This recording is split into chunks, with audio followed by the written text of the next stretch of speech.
നമസ്കാരം.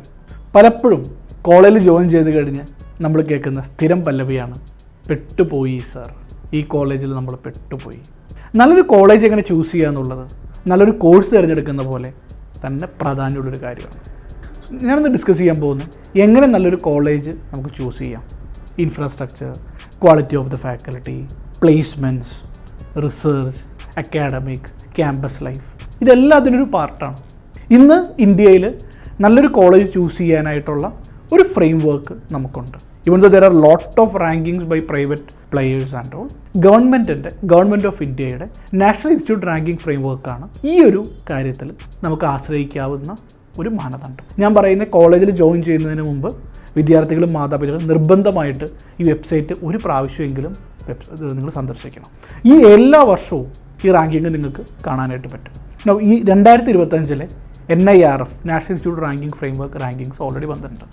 Website nirfindia.org എന്നാണ് ഈ വെബ്സൈറ്റ്. ഈ വെബ്സൈറ്റിൽ നിങ്ങൾ പോയാൽ ഇത് ഏറ്റവും പ്രധാനപ്പെട്ട പ്രത്യേകത ഗവൺമെൻറ്റിൻ്റെ റാങ്കിങ് ആയതുകൊണ്ടായത് തന്നെ ഒരു പരിധി വരെ നമുക്ക് സുതാര്യമാണെന്ന് നമുക്ക് വിശ്വസിക്കാം.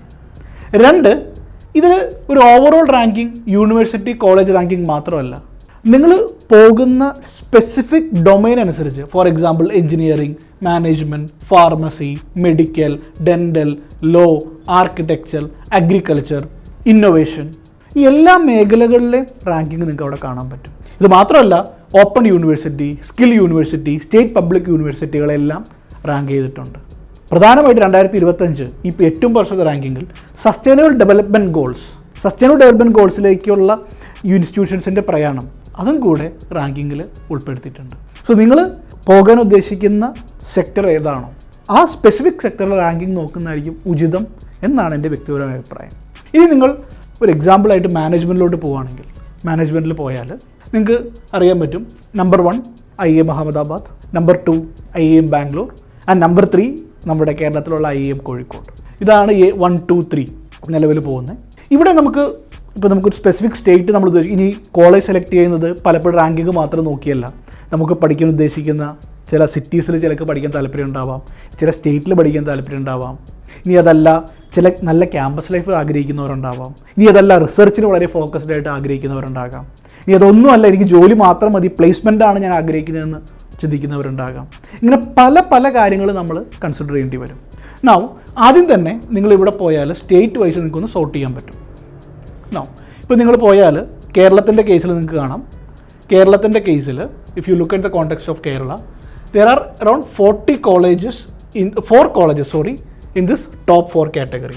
ഒന്ന് നമ്മുടെ ക്യുസാറ്റ് ആണ്. ക്യുസാറ്റിൻ്റെ റാങ്കിങ് 82 ആണ് കേരളത്തിൽ.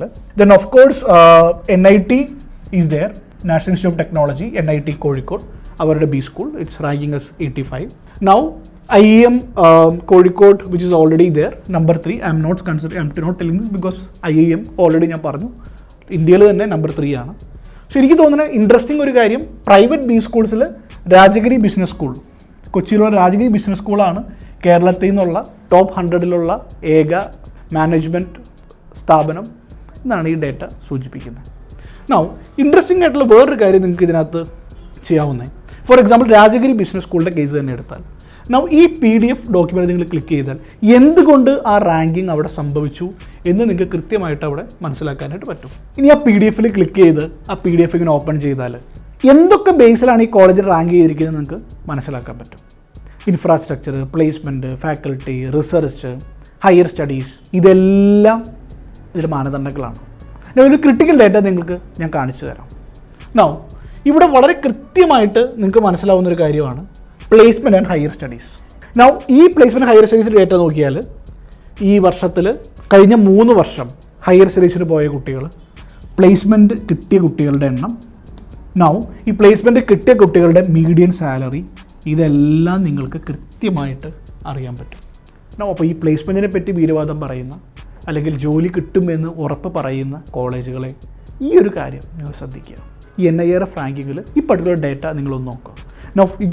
ഇത് കഴിഞ്ഞാൽ you can also see the assets used for library, assets used for the other things, even the salary, the amount of salary paid for the employees, ഇതെല്ലാം നിങ്ങൾക്ക് ഇതിനകത്ത് കാണാൻ പറ്റും. Even the research, everything. So ഈ പറഞ്ഞ പോലെ ഏജൻറ്റുമാരുടെ തട്ടിപ്പുകളിൽ നിന്നും കോളേജുകളുടെ ക്യാൻവാസുകളിൽ നിന്നും രക്ഷപ്പെടാനുള്ള അല്ലെങ്കിൽ നല്ലത് തിരഞ്ഞെടുക്കാനുള്ള ഒരു പരിധി വരെ നിങ്ങൾക്ക് രക്ഷപ്പെടാവുന്ന ആശ്രയിക്കാവുന്ന ഒരു റാങ്കിങ് ആണ് NIRF റാങ്കിങ്. ഇനി 1-2 പോയിൻ്റ് കൂടെ ശ്രദ്ധിക്കണം. +2 കഴിഞ്ഞ് കോളേജിൽ നിങ്ങൾ അപ്ലൈ ചെയ്യാൻ പോകുമ്പോൾ ഒരു കോളേജും ഇന്ത്യയിൽ പറയില്ല ഞങ്ങളുടെ കോളേജ് മോശമാണെന്ന്. ഒരു കോളേജും പറയില്ല ഈ കോഴ്സ് പഠിച്ചാൽ നിങ്ങൾക്ക് ജോലി കിട്ടില്ല എന്ന്. ഒരു കോളേജും പറയില്ല ഞങ്ങളുടെ ഫാക്കൽറ്റി മോശമാണ്. ഒരു ചെറിയ തട്ടുകട പോലുള്ള കോളേജും പറയും ഞങ്ങളുടെ ഇൻഫ്രാസ്ട്രക്ചർ വേൾഡ് ക്ലാസ് ആണ്. സോ മക്കളെ, നിങ്ങൾ ഈ കോളേജുകളുടെ ബ്രോഷറിലോ വീഡിയോകളിലോ മാത്രം വീഴരുത്. പലപ്പോഴും അവിടെ പഠിക്കുന്ന കുട്ടികളോട് സംസാരിക്കുക എന്നുള്ളതാണ് ഏറ്റവും പ്രധാനപ്പെട്ട കാര്യം. പക്ഷേ പല അന്യ സംസ്ഥാനങ്ങളും പഠിക്കുന്ന കുട്ടികൾ തന്നെയാണ് ക്യാൻവാസിങ് ഏജൻസിയായിട്ട് വർക്ക് ചെയ്യുന്നത്. ഇങ്ങനെയുള്ള ഒരവസ്ഥയിലാണ് ഇതേപോലുള്ള ranking data becomes very key. So make a wise decision. Rather than going for the best career, best course and best college, go for the right course, right college and right career, wherein Draw My Career will help you to find what is right for you. Thank you.